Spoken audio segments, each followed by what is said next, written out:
قصص نور وقصص حكمة وصبر، أساميهم لنا خير وعطار. نبتدي بآدم خليفة ربنا، وفي محمد ننتهي خير البشر. قصص نور وقصص حكمة وصبر، أساميهم لنا خير وعطر. نبتدي بآدم خليفة ربنا، وفي محمد ننتهي خير البشر. بسم الله الرحمن الرحيم. أيها الإخوة والأخوات، السلام عليكم ورحمة الله وبركاته. أهلا وسهلا بكم في حلقة من برنامج قصص الأنبياء. تكلمنا ولا زلنا عن قصة موسى عليه السلام. ذكرنا في الحلقة الماضية كيف أن الله عز وجل نجاه مع بني إسرائيل من فرعون وجنوده، وأغرق الله عز وجل فرعون وجنوده في اليم في البحر، ورأى بنو إسرائيل ذلك. أول ما تجاوزوا البحر مروا على قوم يعبدون صنما على شكل عجل، فقالوا لموسى عليه السلام: اجعل لنا إلها كما لهم آلهة. الله أكبر، للتو نجاكم الله والآن تريدون إلها آخر؟ قال: إنكم قوم تجهلون. أي جهل هذا الذي أنتم فيه؟ ذهب موسى عليه السلام وهو في طريقه في صحراء سيناء مع بني إسرائيل، ذهب في ميعاد مع ربه عز وجل ليكلم الله عز وجل، إنه موعد بينه وبين الله. وخلف على قومه على بني إسرائيل هارون عليه السلام أخوه، وكان قد صام شهرا كاملا، قيل هو ذي القعدة، قبل أن يلقى ربه، ثم أتمها الله عز وجل وقال له: صم أيضا 10 أيام، فجاءه في اليوم العاشر من شهر ذي الحجة. ذهب ليكلم الله عز وجل عند ذلك الجبل، وأعطاه الله عز وجل ألواحا وكتب فيها التوراة، وكلم الله وأعطاه الوصايا والحكم والعبر والأحكام. وبعد أن كلمه الرب عز وجل اشتهى موسى عليه السلام أن يرى ربه. كل من سمعت صوته تشتهي أن تراه. قال موسى عليه السلام: يا رب أرني أنظر إليك، أريد أن أراك يا رب. قال الله عز وجل: يا موسى، في الدنيا لن يراني أحد، لكن أهل الإيمان في الجنة يروني. قال: ربي اشتهيت النظر إليك. قال: يا موسى انظر لهذا الجبل. وكان عند موسى جبل عظيم. قال: سوف أتجلى شيئا يسيرا لهذا الجبل، إذا تحمل الجبل رؤيتي فسوف تراني أنت. فتجلى الله عز وجل شيئا يسيرا للجبل، فاهتز الجبل ودك الجبل وصار ترابا. لما رأى موسى هذا المنظر صعق ثم أفاق فقال: سبحانك تبت إليك. قال: رب أرني أنظر إليك. قال: لن تراني ولكن انظر إلى الجبل فإن استقر مكانه فسوف تراني.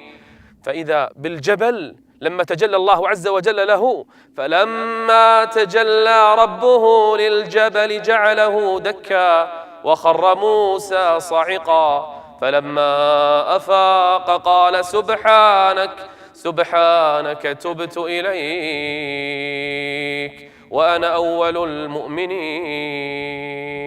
أنا أول من أسلم وآمن بك يا رب. ثم سأله الرب عز وجل: لم تركت قومك من ورائك يا موسى؟ قال: رب إنهم على إثري واستعجلت وعجلت إليك ربي لترضى. قال: يا موسى قد فتن قومك فارجع إليهم.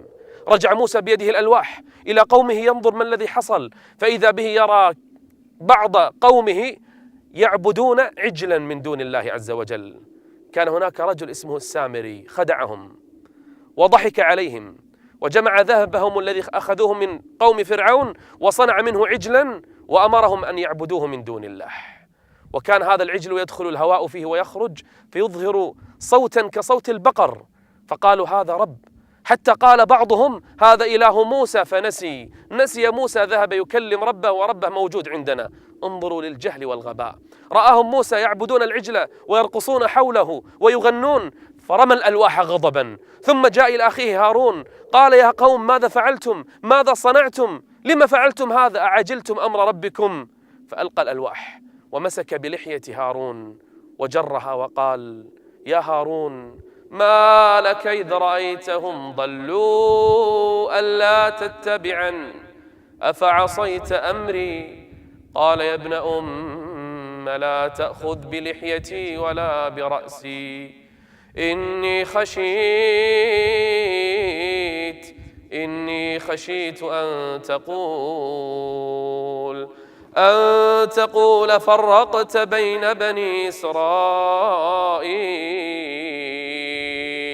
ولم ترقب قولي. خشيت يا موسى أن آمرهم وأنهاهم فيفترق بنو إسرائيل، وربما يحدث شيء بعد هذا تلومني يا موسى. قال يا قوم لما صنعتم هذا؟ لما فعلتم هذا؟ من الذي خدعكم وجعلكم تعبدون العجل من دون الله؟ فقيل لموسى عليه السلام إنه رجل. من هو؟ قالوا إنه رجل اسمه السامري. أين هو؟ فنادوا السامري لموسى عليه السلام، قالوا تعال يا رجل إن موسى يريدك. فناداه موسى وكلمه وقال له لم صنعت هذا يا سامري؟ قصص نور قصص.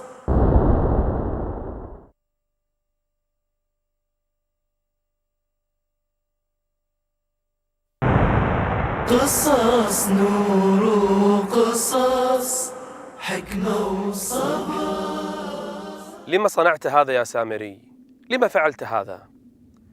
قال لما أهلك الله عز وجل فرعون رأيت جبريل راكبا على فرس، فأخذت شيئا من آثار فرسه ثم نبذتها على شيء شكلناه على صورة عجل ابن البقر، وكانوا قد أخذوا شيئا من ذهب قوم فرعون أو زار القوم، فصنعنا منه عجلا كالذي رأيناه يعبد من دون الله. ثم نبذت على هذا العجل آثار الرسول وهو جبريل عليه السلام، فإذا به يصدر صوتا، وزعمت للناس أنه إلهكم من دون الله. قال فما خطبك يا سامري؟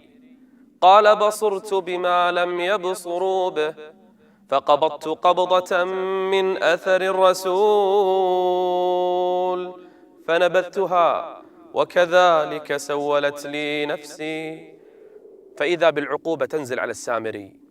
قال له يا سامري ستعيش في هذه الدنيا لا تمس أحدا ولا يمسك أحد من الناس.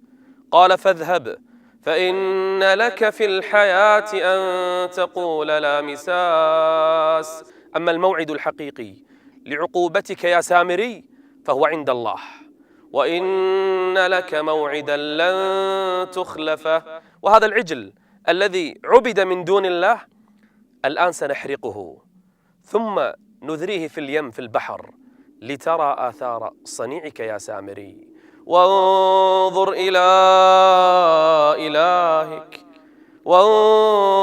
إلى إلهك الذي ظلت عليه عاكفا لنحرقنه ثم لننسفنه في اليم نسفا إنما إلهكم الله.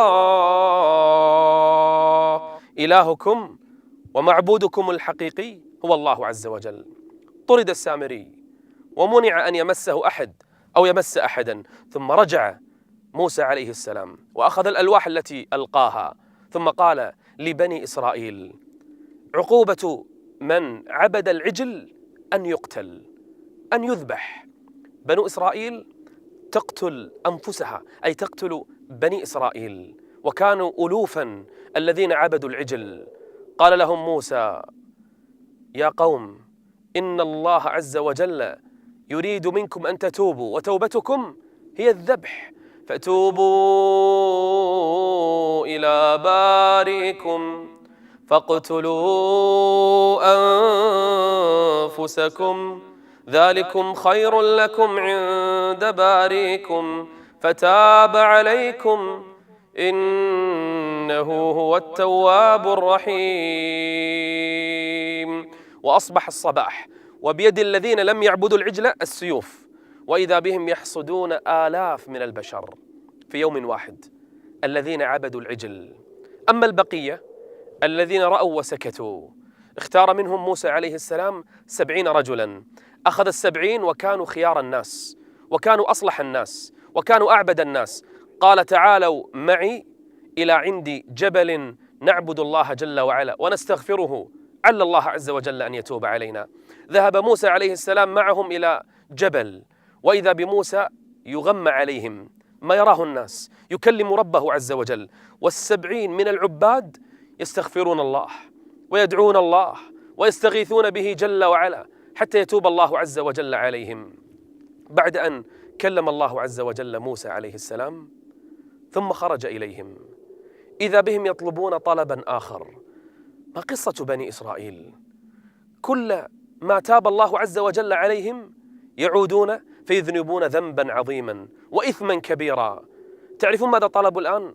70 عابدا، 70 تقيا يطلبون من ربهم أمرا عجيبا. يطلبون من موسى، يقولون له يا موسى لن نؤمن لك إلا بشرط واحد. بعد كل هذا الذي سمعتموه وقرأتموه والآيات البينات التي رأيتموها، ما طلبكم؟ قالوا نريد أن نرى الله عز وجل وإلا لن نؤمن به. وإذ قلتم يا موسى لن نؤمن لك حتى نرى الله جهرة فأخذتكم الصاعقة وأنتم تنظرون. فإذا ب70 تأخذهم رجفة من الأرض وصاعقة فيهلكون جميعا. هلك 70 كلهم. فدعا الله موسى، دعا الله أن يبعثوا مرة أخرى. ثم بعثناكم من بعد موتكم لعلكم تشكرون.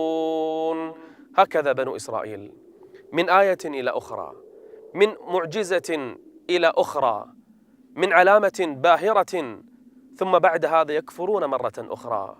كم عانى موسى عليه السلام مع بني إسرائيل؟ رجع موسى مع 70 رجلا مرة أخرى إلى بني إسرائيل، ومع الآيات التي يستمر بها موسى عليه السلام مع قومه في بني إسرائيل.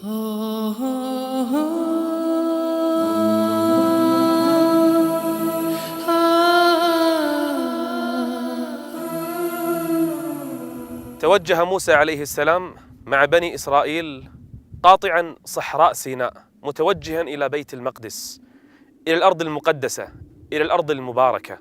فلما وصل إلى بيت المقدس مع بني إسرائيل قال لهم ادخلوا هذه الأرض المباركة، هذه الأرض المقدسة التي كتب الله عز وجل لكم ولأهل الإيمان ولأهل التوحيد. كيف رد بنو إسرائيل على موسى عليه السلام وهم على مشارف بيت المقدس؟ قالوا يا موسى إن فيها قوما جبارين وإنا لن ندخلها حتى يخرجوا منها فإن يخرجوا منها فإنا داخلون. هنا تكلم من؟ يوشع بن نون ومؤمن آل فرعون، ذكر قومهم بالله عز وجل وبتقوى الله وبالسمع والطاعة، فردوا بكل وقاحة على موسى عليه السلام. قالوا يا موسى إنا لن ندخلها أبدا ما داموا فيها فاذهب أنت وربك فقاتلا. قلة أدب مع موسى. فاذهب أنت وربك فقاتلا إنا هاهنا قاعدون. قال موسى خائفا من ربه ربي إني لا أملك إلا نفسي وأخي فافرق بيننا وبين القوم الفاسقين. قال الله عز وجل قال فإنها محرمة عليهم حرم الله عليهم بيت المقدس ل40 سنة حتى يأتي جيل آخر. 40 سنة يتيهون في الأرض، سيتيهون في صحراء سيناء لا يعرفون كيف الخروج منها. كلما ساروا مسافة أيام رجعوا مرة أخرى إلى نفس المكان. تيه لمدة 40 سنة، ثم بعد هذا أحلها لهم مرة أخرى.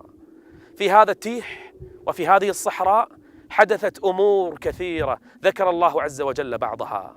أنعم الله عليهم مع أنها صحراء بطعام اسمه المن، طعام حلو جميل يصنعون منه خبزهم، والسلوى طير يأتي إليهم في كل وقت بكل سهولة فيأكلون منه ما شاءوا.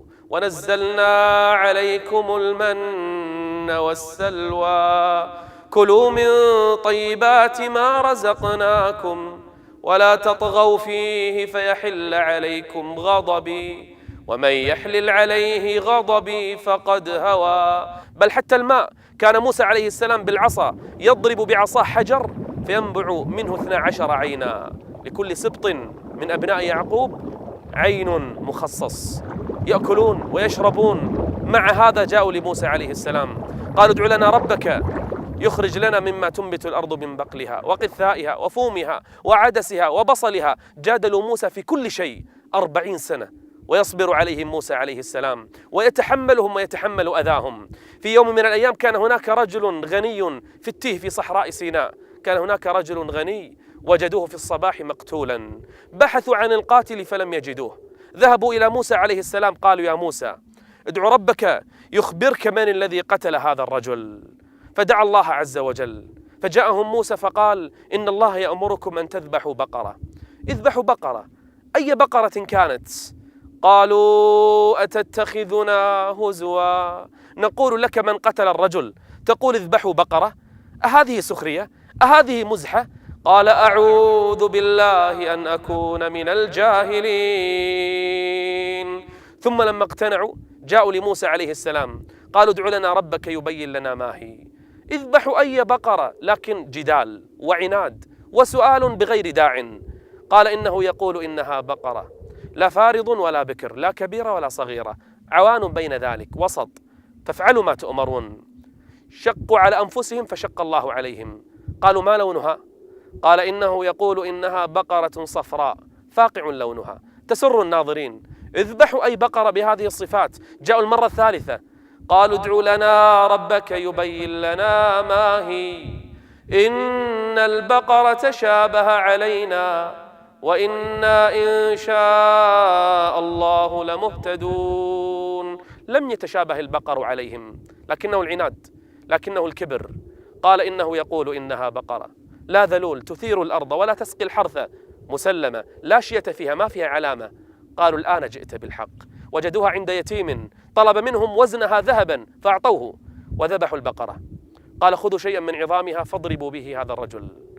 فضربوا الميت فقام من فوره وأشار إلى قاتله إنه ابن أخيه. كذلك يحيي الله الموتى. حوادث كثيرة حصلت في ذلك التيه في 40 سنة حتى اقتربت وفاة موسى عليه السلام. مات قبلها أخوه هارون، ثم اقتربت وفاته، فدعا الله عز وجل أن يميته بالقرب من بيت المقدس. وفعلا أماته الله عز وجل رمية بحجر من بيت المقدس ودفن هناك.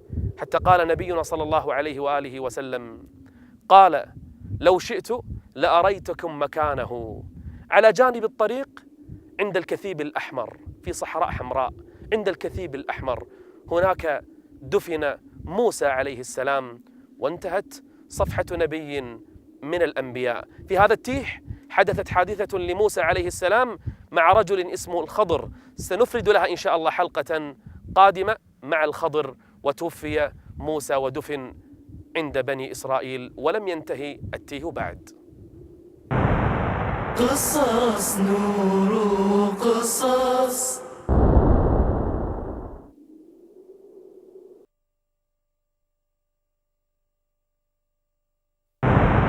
قصص نور قصص حكمة وصبر. بعد وفاة نبي الله موسى عليه السلام أرسل الله عز وجل لبني إسرائيل أنبياء ورسل قدر بعضهم عددهم بالألوف، وإن من أمة إلا خلا فيها نذير. بل إن الله عز وجل جعل في بني إسرائيل آيات وحوادث غريبة عجيبة. من تلك الحوادث أن قرية من قرى بني إسرائيل كان عددها بالألوف، أنزل الله عز وجل عليهم بلاء الطاعون. نزل عليهم هذا البلاء فبدأ يسقطهم واحدا بعد الآخر، فهرب الكثيرون من هذه القرية. قدر بعضهم عددهم ب8,000، وبعضهم قال تجاوزوا 30,000. هربوا من هذه القرية لينجوا من الطاعون. والنبي صلى الله عليه وآله وسلم يقول: إذا سمعتم بالطاعون ببلد فلا تهربوا منها. هرب الآلاف من البشر ونزلوا بواد كبير، فناداهم ملك الموت وقال لهم جميعا: موتوا. فماتوا عن بكرة أبيهم. لم يبق الله عز وجل منهم رجلا ولا امرأة، لا صغيرا ولا كبيرا، كلهم ماتوا وظلوا سنوات طويلة على هذه الحال. لا يقرب من هذا الوادي أحد من الناس. ألوف البشر لم يبق منهم إلا العظام التي بليت. ألوف البشر لا تردهم إلا السباع، إلا البهائم. أما البشر فإنهم خافوا أن يقتربوا من هذا الوادي. فبعث الله عز وجل في ذلك الزمان نبيا اسمه حزقيل. هذا النبي جاء إلى هذا الوادي فنظر إلى الأموات، نظر إلى العظام، فقال الله عز وجل لهذا النبي: قال: أتحب أن تراهم أحياء؟ أتحب أن تراهم يرجعوا مرة أخرى؟ قال: نعم يا رب، أحب هذا. قال: فنادي فيهم يا حزقيل. فنادى في العظام التي بليت، قال: أيتها العظام، أيتها العظام البالية، لتكسو كل عظام ما عليها. فإذا بالعظام تتجمع، وإذا باللحوم تكسوها، وإذا بالمفاصل، وإذا بالأعصاب، وإذا بالجلد، كل جسم قد اكتمل. ثم ناداهم مرة أخرى نبي الله حزقيل، قال: أيتها الأجساد قومي. فإذا بها تقوم قومة رجل واحد، كل منهم يكبر الله، يسبح الله، يحمد الله عز وجل. ظنوا أن الساعة قد قامت. ألم تر إلى الذين خرجوا من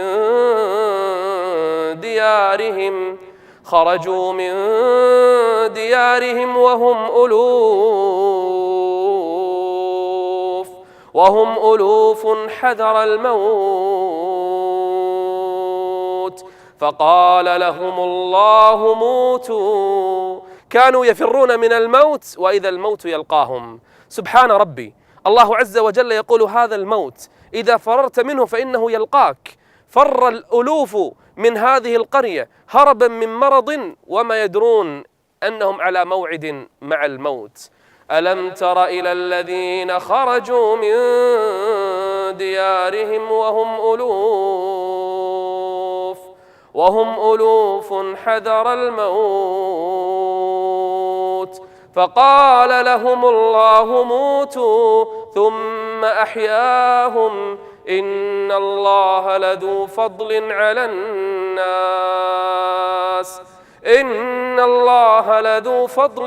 الناس ولكن أكثر الناس لا يشكرون.